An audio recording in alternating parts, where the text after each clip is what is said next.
en el 90, como condicionalidad de un préstamo del Banco Mundial, fíjense, de 40 millones de dólares, una de las condicionalidades era cerrar la Secretaría de Planificación, ¿no?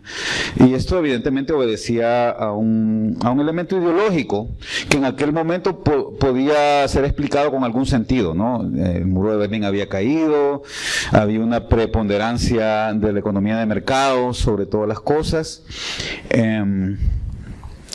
y obviamente el fracaso de los sistemas de planificación en el país. El último bastión que tenían los sistemas de planificación en el mundo era Latinoamérica, salvo obviamente las economías socialistas que ya se habían derrumbado. Es decir, ya se había derrumbado la Unión Soviética y todo su eje, y también pues prácticamente digamos el esquema cubano estaba pues bastante en discusión también, si debía seguir o no, qué era lo que iban a hacer, y luego también Nicaragua, que era el último modelo socialista que se había instaurado, también había caído. Gracias. Sí, gracias. Y entonces y resulta además, como les digo, que el último bastión de planificación en el mundo era Latinoamérica. La CEPAL había hecho un gran esfuerzo por generar sistemas de planificación más indicativa, no tan centralizada, sino más indicativa, ¿no? Más, no tan guiada, digamos, no debía ser como en las economías socialistas, el Estado quien dijera qué producir o que resolviera el problema económico. Me alegra mucho ver a muchos alumnos míos por acá, porque creo que me van a entender el lenguaje entonces, ¿no? El problema económico, qué producir, cómo producir, cuánto producir, para quién producir, en las economías socialistas lo decidía, digamos, el Estado, ¿no? Y la planificación indicativa que desarrolló la CEPAL a partir de economistas muy influyentes en aquel tiempo, como Raúl Prebisch, ¿no? Jorge Matos y otros, pues era más indicativa, no iba tan dirigida a eso, sino más bien a buscar una forma de ordenamiento de los sectores que permitiera que el desarrollo se dirigiera hacia la industrialización. También fracasó, y en Honduras fue un fracaso estrepitoso. La Secretaría de Planificación en aquel tiempo estaba en el edificio donde ahora está la Cancillería. Un edificio de lujo, muy bonito, ¿no? Como con 6, 7 pisos, ¿no? Ese edificio fue construido para la Secretaría de Planificación, y el licenciado Callejas, que era el presidente en aquel momento, decidió llevarse la casa presidencial para ese edificio tan bonito, ¿no? Y nos quitó la Secretaría de Planificación, entonces prácticamente cerró la Secretaría de Planificación en aquel momento, y básicamente se empezó a debilitar todo el ejercicio, pero con mucha razón. Yo no voy a atacar, digamos, las razones por las cuales se cerró la Secretaría. No funcionaba. Habían 600 empleados en la Secretaría de Planificación en aquel momento, el SECPLAN, ¿verdad? Realmente lo que hacían ahí tenía muy poco sentido en términos del ejercicio que pretendían hacer. Dios quiera que no suceda lo mismo ahora, ¿no? Porque resulta que siempre se sometió la planificación al ejercicio financiero, al flujo de caja. No voy a decir ni siquiera el presupuesto, porque es demasiado hablar. Ni siquiera el presupuesto, sino al flujo de caja. Hay dinero, yo decido qué hacer con el dinero, decía la Secretaría de Finanzas, ¿no? No hay dinero, pues no lo hacemos. Vamos a hacer lo que haya con la plata y lo que nosotros querramos hacer. Entonces, yo quiero quizás mi primera reflexión es que si realmente queremos tener un sistema de planificación adecuado, en lo primero que hay que pensar es en liderazgo. ¿Quién lidera? ¿Quién decide? Y lamentablemente tenemos que irnos a quizás un libro que escribió un colega mío, sociólogo, filósofo y sociólogo desde hace muchos años ya, en el siglo XVII, XVIII, que se llama Leviatán. Un señor que se llama Thomas Hobbes escribió un libro que se llama Leviatán, en donde Hobbes trataba de explicar que el Estado, fíjense, y esto es un llamado de atención para las economías socialistas también, el Estado es como un monstruo, ¿no? Un monstruo que lo único que hace es atacar al ser humano, ¿no? Decía Thomas Hobbes en aquel momento. Y resulta que en el caso de las economías nuestras, este Leviatán se había convertido en eso también, ¿no? En un tremendo monstruo, donde quien mandaba era un poder absoluto, centralizado, y que tomaba las decisiones independientemente de lo que dijera la población. Ahí es donde, digamos, la democracia representativa se pone en tela de juicio, porque, y bien lo decía José Luis ahora, ¿verdad? ¿Hasta qué punto podemos tener realmente un modelo económico o un esquema económico, digamos? Porque ahí voy a también tratar de ser consecuente con lo que le digo a mis alumnos en las clases, ¿no? Los modelos económicos son como el de Solow, ¿no? Y el de Hicks y todo, esos son modelos, ¿no? Digamos, cuando hablamos de ordenamientos económicos o de sistemas económicos, eso es otra cosa. Un modelo es un ordenamiento de variables, ¿no? Entonces, cuando hablamos de un sistema económico que debe ser funcional, fundamentalmente deberíamos de pensar en un esquema, en primer lugar, muy coherente con lo que decía mi colega José Luis Martínez, ¿verdad? Donde la participación se convierte en un ejercicio verdadero, donde la población pueda ordenarse con demandas inteligentes, bien informadas, que reduzcan los costos de transacción y que propendan hacia el direccionamiento de un liderazgo que permita que las decisiones gubernamentales se sujeten hacia lo que está dicho ahí. Eso es lo que se establece eso es lo que se debería establecer en un esquema de planificación moderna, ¿verdad? No sé si me va a servir mucho realmente esa presentación ahora, pero ese es el primer requisito. Entonces, que exista un liderazgo que permita que las decisiones que se tomen provengan desde una demanda ordenada, desde una demanda bien informada y que permita que los costos de transacción sociales sean lo más bajos posibles. Por otro lado, tenemos la oferta. Un esquema de planificación que tenga un liderazgo tal que permita que la oferta de servicios públicos esté ordenada a nivel sectorial y a nivel institucional. Y que exista una sujeción de la oferta a la demanda. Es decir, que quien defina hacia dónde debe dirigirse los esfuerzos gubernamentales, tanto a nivel financiero como de políticas públicas, sea la población organizada, demandando de manera inteligente, ¿no? Con estos dos elementos, digamos, fue que partimos a la hora de concebir la Ley de Visión de País y Plan de Nación, ¿verdad? La Ley de Visión de País y Plan de Nación proviene de dos propuestas que se elaboraron en el año 2006. La primera, en el año 2006, se llamaba la Ley de Participación Ciudadana, ¿no? Donde se definía este esquema de demanda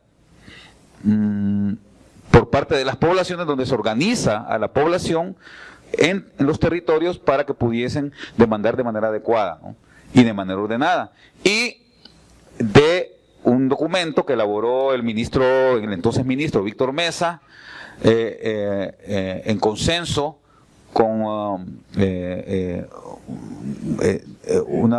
digamos, después de un gran esquema de concertación que hizo, donde hizo más de 300 reuniones en todo el país, ¿verdad? Para lograr ordenar las líneas estratégicas hacia las cuales debería dirigirse el desarrollo. Y le llamó a este documento Bases para la elaboración de un plan de nación en Honduras. De ahí salió, digamos, y de ahí sacamos entonces esta Ley de Visión de País y Plan de Nación, donde se propone el ordenamiento de la demanda y el esquema de participación ciudadana a través de consejos regionales y consejos locales de desarrollo, y donde se propone el ordenamiento de la oferta a través de gabinetes sectoriales. Si ustedes leen la ley, van a ver que posiblemente hay algunas lagunas, pero que en general, digamos, intenta ordenar el Sistema Nacional de Planificación en esta ruta, ¿no? Luego, vuelvo entonces al punto inicial.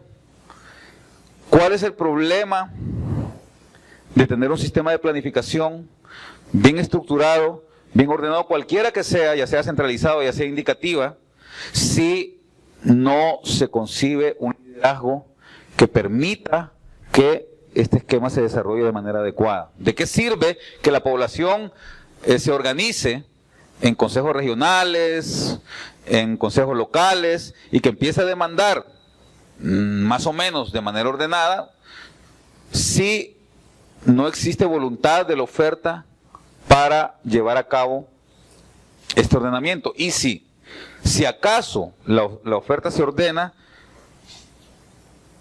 no se despoja, digamos, a quien controla los recursos financieros del poder para que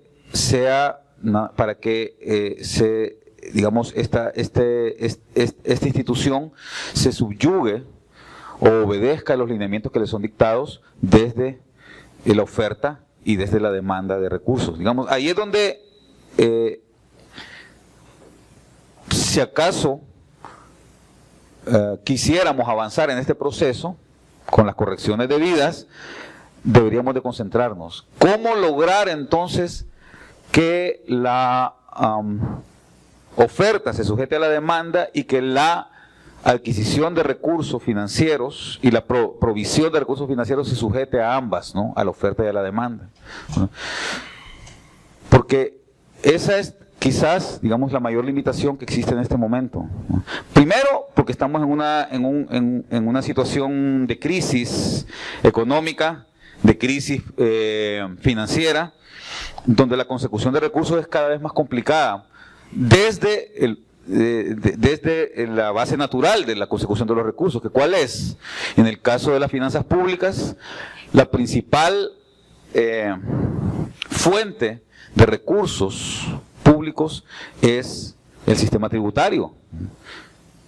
Pero venimos primero con un sistema tributario que va declinando, que llegó a un pico en el año 2005, donde se recaudó el 17% del Producto Interno Bruto, y que ha venido cayendo hasta estar en este momento casi en 14% del Producto Interno Bruto. Me decía el colega, amigo y representante del Banco Interamericano de Desarrollo, Ian Walker, el otro día, que un país como Honduras necesita de una presión tributaria mínimamente de 25%.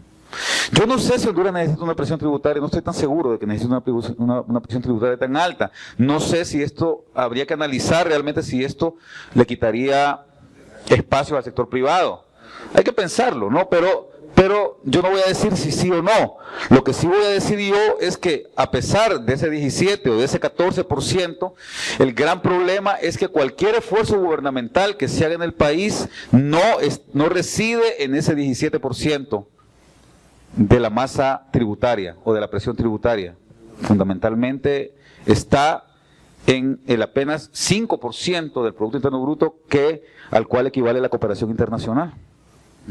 Solamente o prácticamente con cooperación internacional es que se hace la inversión neta en el país.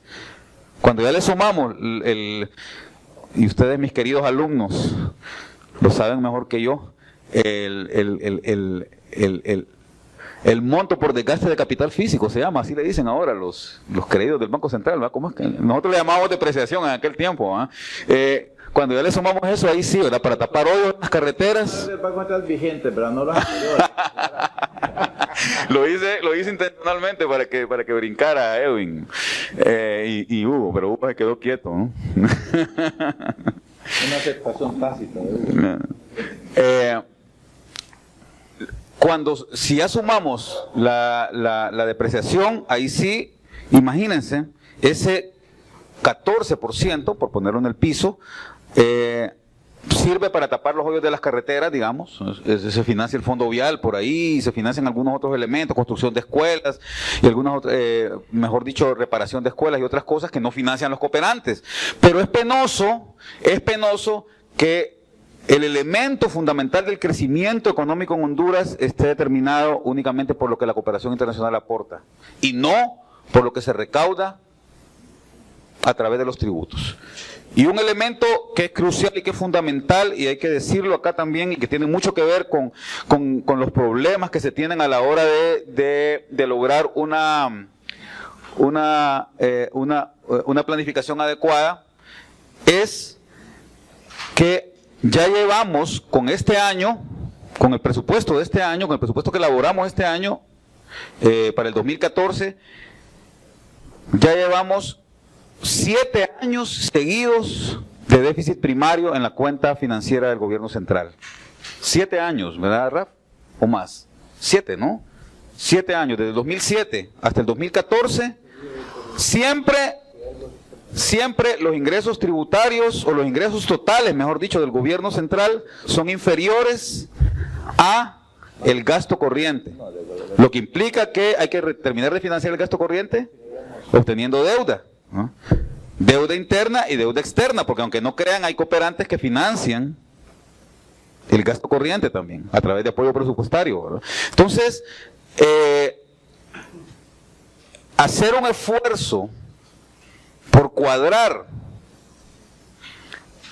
estos elementos macroeconómicos es fundamental. Y esa quizás es mi tercera reflexión. La primera que les dije, ¿cuál era? El liderazgo, ¿verdad? A ver, están poniendo atención, están chateando. Segunda reflexión, necesitamos ordenar oferta y ordenar demanda y sujetar y que a esta esté sujeta la provisión financiera. Y tercero, siempre lo voy a poner en tercer lugar porque en los Chicago Boys me enseñaron que la microeconomía es preponderante sobre la macroeconomía, ¿no? Entonces vamos a poner en tercer lugar el ordenamiento macroeconómico, ¿no? El ordenamiento macroeconómico es fundamental, es como el fundamento, es como las bases de un edificio, ¿no? No podemos tener un buen edificio si no existen bases sólidas. Y este problema fiscal que tenemos ahora, donde recurrentemente desde hace 7 años, desde el 2007 para acá, los déficits primarios han ido creciendo, ¿verdad? Es quizás el elemento que más está atentando contra una buena planificación. Quiero decirles, y voy a terminar con esto, para dejar el tiempo para la discusión. Quiero decirles algo.